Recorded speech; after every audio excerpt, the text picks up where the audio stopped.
Tonight, somewhere in Japan, a student will step through a bright red torii gate, wash their hands with cold water, toss a coin into an offering box, bow twice, clap twice, and bow once more. They may do it before an exam, before a job interview, before the new year, before a wedding. And sometimes, for no dramatic reason at all. Not because they are deeply religious in the way many people in the West might imagine, but because, in Japan, this kind of act can feel as natural as saying thank you. And that's what makes Shinto so hard to explain from the outside. If you try to understand it as Japan's version of a church religion, you'll miss the point immediately. Because Shinto is not built around one founder, it has no single sacred book like the Bible or the Quran, it has no fixed creed that every believer must memorize, and yet it has shaped Japan for centuries. It lives in ceremonies, in seasons, in shrines, in festivals, in weddings, in purification rituals, and in the quiet feeling that some places are not just beautiful, but sacred. So, what is Shinto, really? To understand that, you have to start with one word, kami. This word is usually translated as gods, but that translation is too small. Kami can include divine beings, but also the sacred power within mountains, rivers, storms, ancient trees, unusual rocks, places, ancestors, and forces of life itself. In other words, Shinto is not just about worshiping supernatural characters. It is about recognizing that the world is alive with presence, that the boundary between nature, place, memory, and the sacred is thinner than we usually think. And once you see that, Japan starts to look different. A forest is no longer just a forest. A waterfall is no longer just water. A mountain is no longer just land.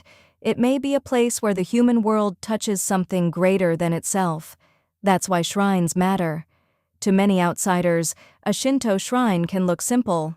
A gate, a path, a small building, maybe a bell, maybe some paper streamers fluttering in the wind. But the shrine is not just a building where people gather, it is a threshold. The torii gate marks the line between the ordinary world and sacred ground.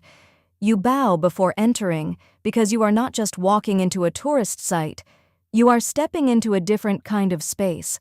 And even the way you move changes. Traditionally, you do not walk straight down the exact center under the torii. You move slightly to one side, not because of superstition for its own sake, but because the center is symbolically reserved for the kami. Then comes purification. Before approaching the shrine, you stop at the water pavilion. You rinse one hand, then the other. You rinse your mouth indirectly, without touching the ladle to your lips. To many visitors, it looks like etiquette. But it is more than etiquette. It expresses one of the deepest Shinto instincts. Before approaching the sacred, you prepare yourself. Not because humans are evil, not because the body is dirty, but because contact with the sacred requires attention, humility, and clarity. Then, when you finally stand before the offering box, the ritual is strikingly simple. Offer a coin, ring the bell, bow twice, clap twice, pray, bow once more. That simplicity is important. Shinto does not usually ask you to declare a complex theology. It asks you to participate, to show respect, to enter the right state of mind, to act. And this is where many foreigners misunderstand Shinto. They ask, what do Shinto followers believe? But that question comes from a worldview where religion is mainly about doctrine.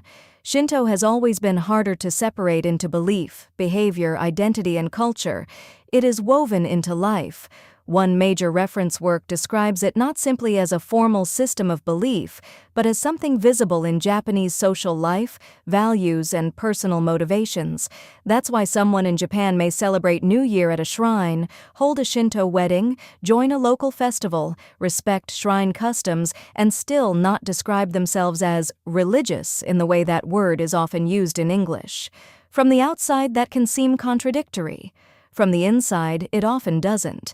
Because Shinto is less about joining an exclusive faith community and more about participating in a way of relating to the world. And that way of relating is ancient. Shinto is indigenous to Japan. The word itself came into use to distinguish native Japanese traditions from Buddhism after Buddhism arrived in Japan in the 6th century. But Shinto itself has no historical founder and no fixed dogma. It grew out of older practices, local rites, reverence for kami, agricultural festivals, purification, and community life. That history matters, because it explains why Shinto feels less like a single invention and more like a long memory. It was not founded so much as accumulated. Season by season, shrine by shrine, village by village, generation by generation, and maybe nowhere is that more visible than in festivals. If you only know Shinto from quiet shrine photos online, you might imagine it as solemn and private. But Shinto is also loud. It is drums, lanterns, processions, food stalls, community gatherings, ceremonies tied to harvests, local identity, and the rhythms of the year. This matters because Shinto is not only about private prayer, it is also about collective life. It binds a place to its people. A shrine is often not just a place you visit, it is part of the identity of a neighborhood, a town, a region, and this is another reason the word religion can be misleading. Shinto is certainly religious, but it is also civic, seasonal, local, aesthetic, and deeply cultural all at once. Even the idea of Yao Yorozu no Kami, often expressed as 8 million kami, meaning countless kami, points to a world filled with sacred presence rather than one defined by a single exclusive divine authority. Kokugakuen University's Shinto resources present this concept as central to understanding Japan's traditional religious imagination. And then there is the question many foreigners eventually ask: if Shinto is so important in Japan, why do many Japanese people also visit Buddhist temples? The answer is, because Japanese religious life has never fit neatly into the Western habit of choosing exactly one box. Historically, Shinto and Buddhism deeply influenced each other for centuries. Shrines and temples often existed in close relationship, and ordinary people moved between different practices depending on life events, family customs, and local tradition.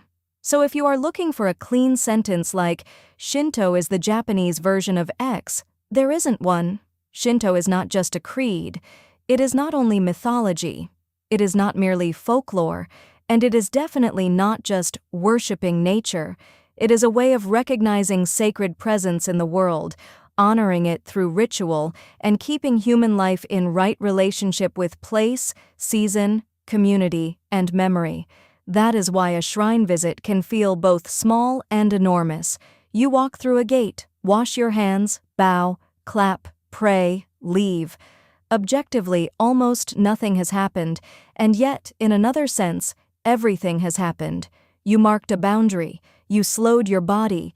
You acknowledged something beyond yourself. You remembered that not every space is the same, not every moment is ordinary, and not every part of life can be reduced to efficiency. Maybe that is why Shinto still matters in modern Japan, not because everyone studies it as theology, not because every person can define it in academic terms, but because it offers something modern life is very good at erasing: a habit of reverence, a language of respect, a way of feeling that the world is not empty, that some places deserve silence, that some actions deserve ritual, that some things should be approached with clean hands and a humble heart. So if you ever visit a shrine in Japan, don't ask only, "What am I supposed to do here?" Ask something deeper. What kind of world makes people build a gate before a forest? What kind of culture teaches that water can prepare the mind? What kind of civilization treats a mountain, a tree, or a place of memory as worthy of reverence? Because once you ask those questions, Shinto stops looking mysterious and starts looking like one of the most human ideas ever preserved. That the world is more than a collection of objects. It is a field of relationships, and some of those relationships are sacred.